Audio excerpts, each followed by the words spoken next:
tá? E eram formados por delegados. Esses delegados, eles eram eleitos a partir de operários, de camponeses e também aí, certo, de soldados, que buscavam aí ter uma representatividade, né, na população russa. Após aí sofrer diversas manifestações, né, da população, o imperador ele começou a promover aí uma reforma, restabeleceu o seu prestígio para a população e se manter no poder.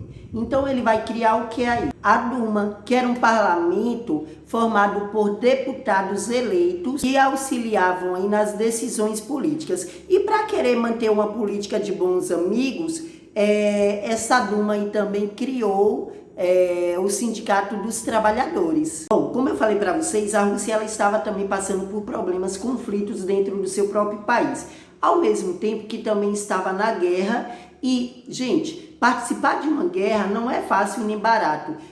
É caro porque tem que manter os soldados, armas e etc. E a população que vivia na Rússia estava já passando por muita fome, estava ocorrendo já ter roubos, saques, né, delegacias sendo quebradas. Então a população ela estava começando a se revoltar e as próprias tropas do exército russo já estava defendendo mais a população.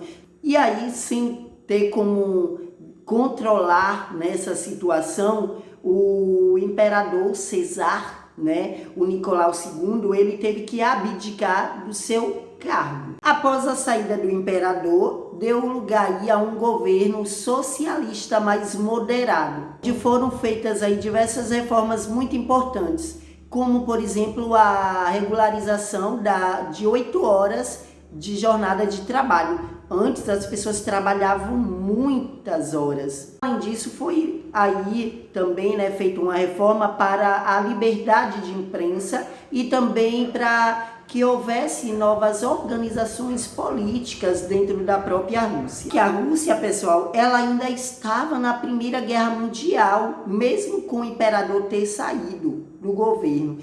Sendo assim, o que aconteceu? A população começou a se revoltar novamente, os climas exaltados, e com isso, lembra daquele grupo dos bolcheviques? Pois, agora os bolcheviques, eles também estavam se organizar contra esse governo provisório aí. Sendo assim, esse governo provisório ele não tinha mais como conter o avanço, né, das manifestações.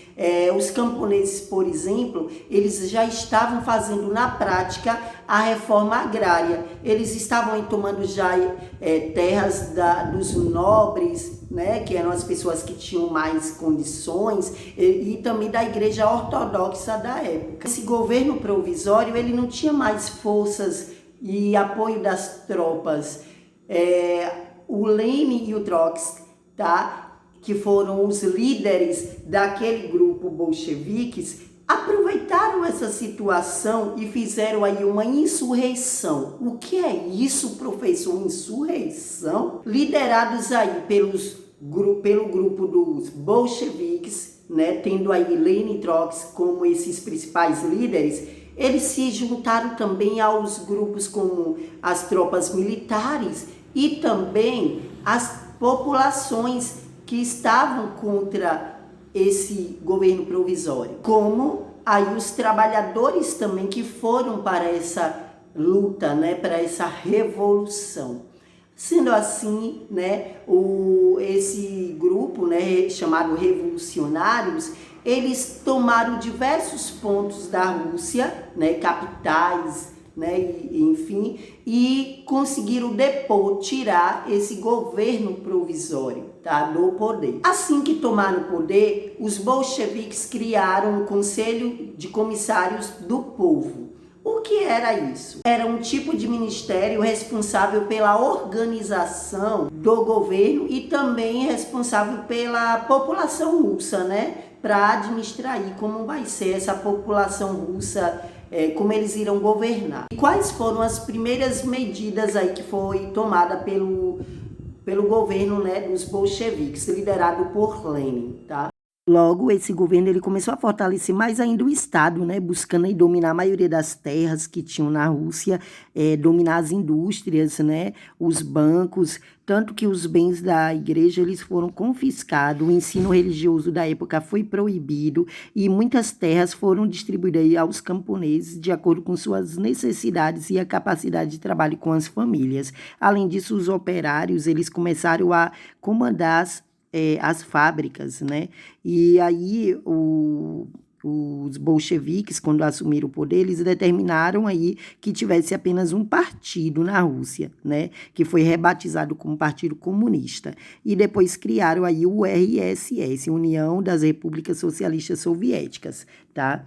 Então, gente, é importante também entender que houve nesse período aí uma guerra civil, né? Que durou 2 anos, de 1918 a 1920, que foi aí para buscar implantar o comunismo mesmo na Rússia, tá?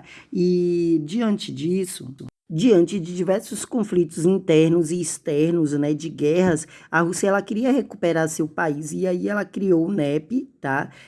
Que é na verdade, uma nova política econômica para fazer uma política mesmo de fortalecer o socialismo dentro da Rússia. Nós temos aí uma disputa pelo poder entre Stalin e Trotsky. Stalin e Trotsky tinham ideias, projetos diferentes de implantar o socialismo na Rússia. Enquanto para que Stalin, ele queria que primeiro tivesse um fortalecimento do socialismo na Rússia para que as pessoas pudessem, de alguma forma, aceitar esse socialismo e fortalecer ele para depois levar para outros países.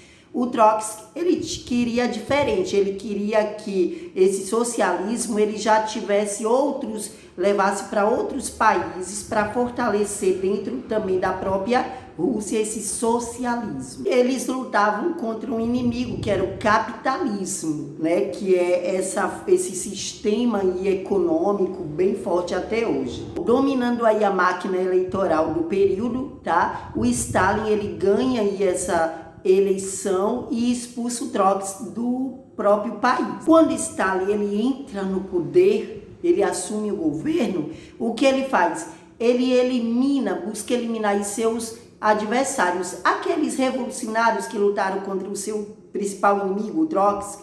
Então, ele vai também aí estabelecer uma ditadura stalinista. Vai aí tentar, de alguma forma, né, ser muito rígido com a imprensa e também rígido com a sociedade em si, né, buscando aí sempre controlar essa instituição, a imprensa e as pessoas. Bom, galera, esse foi um pequeno resuminho sobre a Revolução Russa para vocês aí arrasarem no vestibular, nas provas e também se darem bem nas aulas.